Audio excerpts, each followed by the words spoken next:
What's up, everybody? Real quick before we get started, my 12-year-old daughter has gotten into animating recently, and she wanted to do some animations for my channel and thought that For Dummies might be a good place to start. So she did some animations for the video, and she might do some in the future. I say that to say this.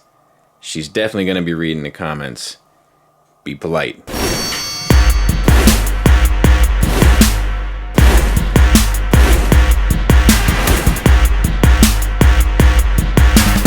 What's up, everybody? Welcome back to another edition of For Dummies, and tonight I am joined by the other three dummies. I have Mrs. Skullface. Hello. I have Just One. Yo, what's happening? I have Mr. Robert Detoff. Hello. And tonight we are going to be talking about burnout, which I think is something interesting, especially in these days and times, because it's not necessarily something that we're confronted with in the third-party world because nothing is coming out aside from fans' toys. But it doesn't mean that you can't get burnt out on other stuff, and it doesn't mean that you can't get burnt out through other means, and I'll explain that a bit later on. My problem is actually the opposite. I keep buying all this stuff, but none of it's actually coming in. I'm waiting on a Maja case. I'm waiting on a Gambit statue. I'm waiting on a Unicron. I'm waiting on Norfly lights. I feel like all I'm doing is waiting for the things to come in. He's so patient. Robert, as a person that's buying all of the third parties, are you experiencing any fatigue or burnout? Yeah, I mean, I think it's maybe people feel pressure to stay in the game. I don't, because I know that I've already got enough. What's the word?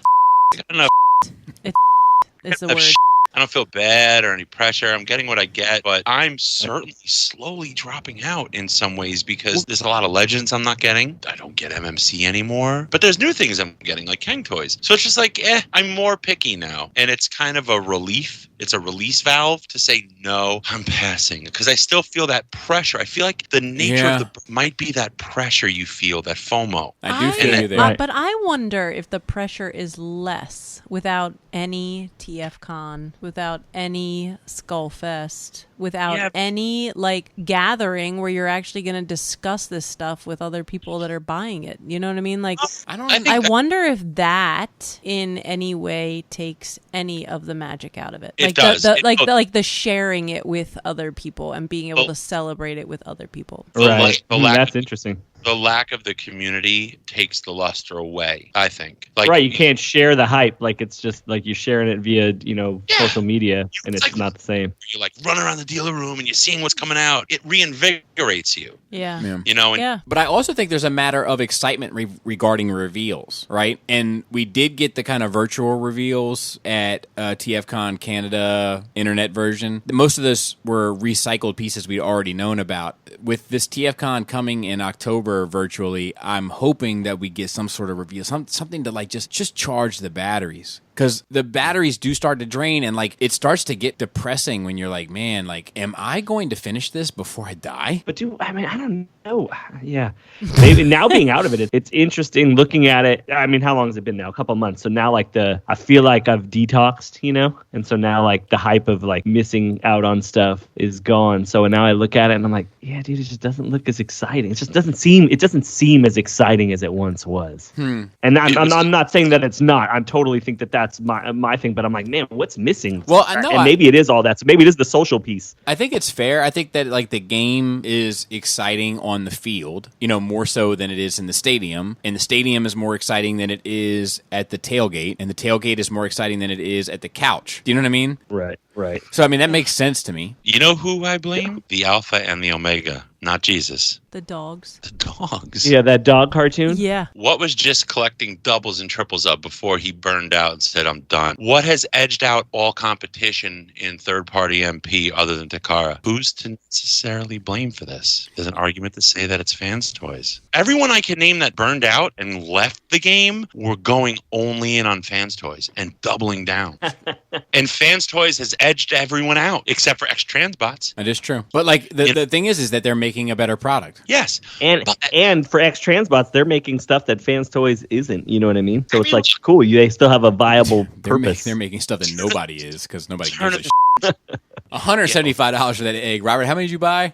3. You're a Looney Tune. I get what you're saying, that like I think that the game is less interesting when you have players like Make Toys, Bad Cube, all those guys kind of removed from it. I do agree with you. Fans Toys needs the competition. I mean, everybody Yeah, needs they a do. Even just to competition. make them better, to keep them good. We need like a Zeta is to Toy World. We need something like a Nemesis to Fans Toys. Yeah, but I'll tell you, like, I am getting tired of the heavy lifting regarding collecting. Like, I kind of just want to sit back and collect the little odds and ends, like fun pieces that, like, I never stressed about. Frivolous. Because it's like, yeah, you can get this whenever you want to get this. Don't sweat this now. Get this, 10 years from now. Pick it up, toss it on the floor. But yeah, I mean, to an extent. I mean, but I'm like, I like this, like, Darth Talon, right? This 6 scale Darth Talon. I've wanted forever, and now I'm going to get her. But, like, even just waiting for her to pop up on eBay for something that's under, like, $2,000 is, like,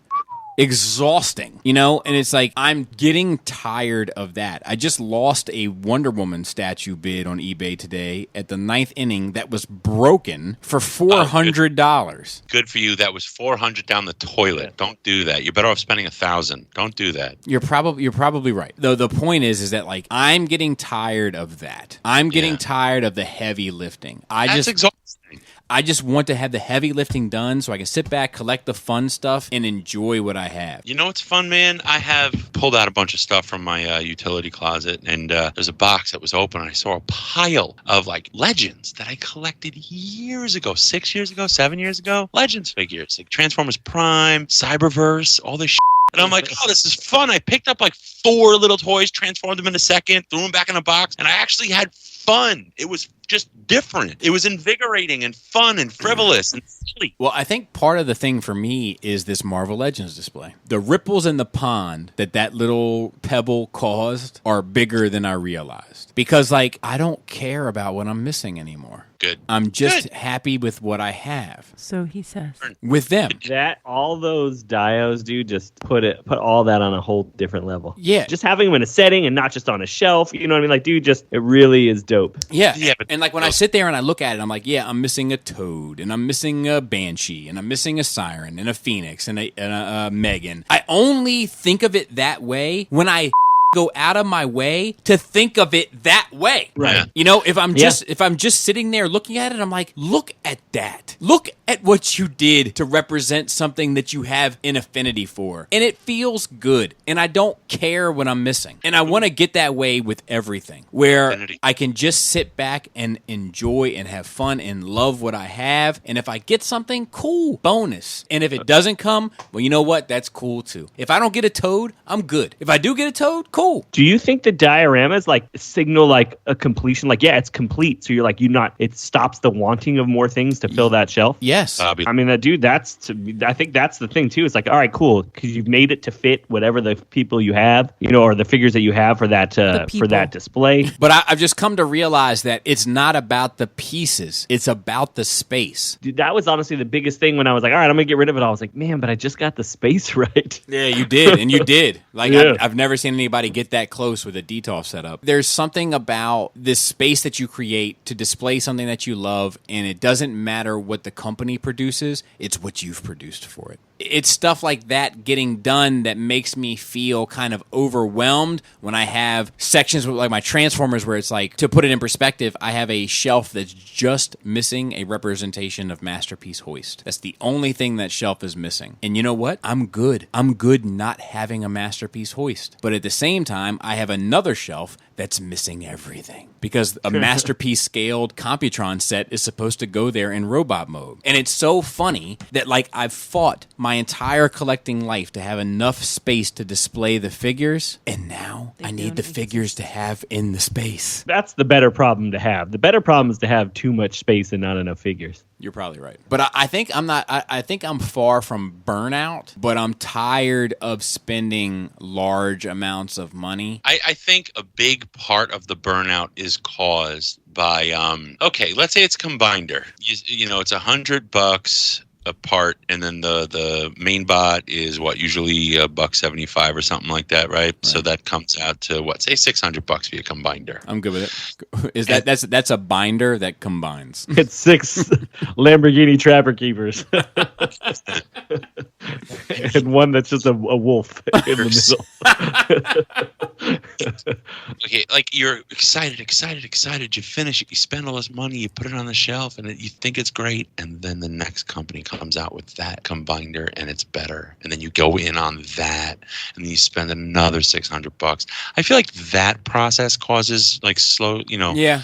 I mean, that sucks. That sucks because I'll co-sign that with you. In the same breath that I just said, it's nice to get some of these kind of mini bots from Fans Toys recently. In the same breath, I'll also say replacing a beachcomber, and I'm going to replace a huffer, and I'm going to, like that does get tiring, and I just need the excitement in between. But I don't feel that way about the aerial bots because, like, to me, they're scratching a different itch, right? Like I have my Zeta in combine mode, and that's where they're going to stay, and I'm happy to have my Fans Toys in robot mode. I mean, it just makes me wonder, like, what's hot now? Like, we thought, like, TFC Hercules was hot, then Make Toys Giant, and then that excitement of Giant versus Hercules, Giant versus blah, blah, blah. And then, Zeta Toy World came out with their, constructor or whatnot.